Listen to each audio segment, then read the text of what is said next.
Good morning mga kabeng-beng sa mapagpalang araw po sa ating lahat. So another manlapat pistol rifle na naman po ang lilipad at ating grouping test bago natin ipadala yan sa La Union mga kabeng-beng.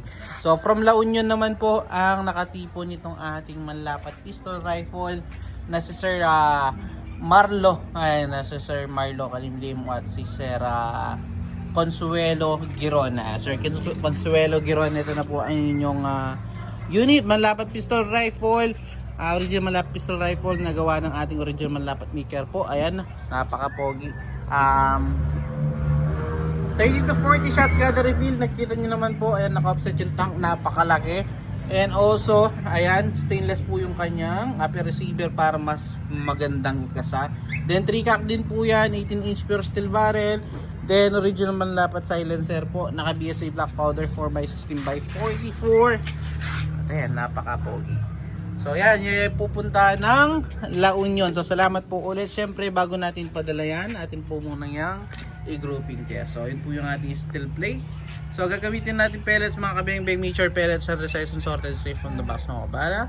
So sir, the moment of truth po, subukan natin ang inyong unit, no? Yan. So first shot po tayo, sir.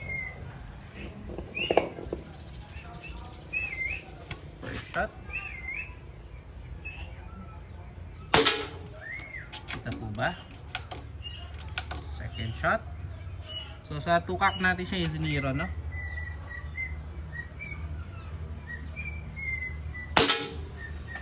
Ganda tumama mga kabeng-beng. Pangatlo.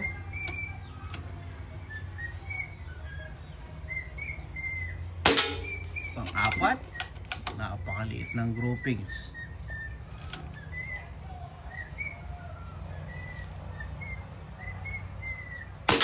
At pang-5.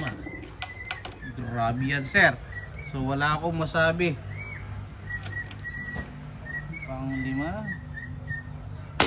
So sir, 5 out of 5. Wala po tayong naging mintis or wala tayong naging flyer.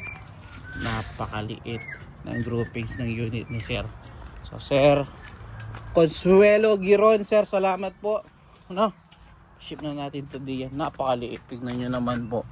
Pinakamaliit natin daliri mga kabeng-beng. Sorry, ayan, cover na cover po. So salamat mga kabeng-beng again. Peace out po.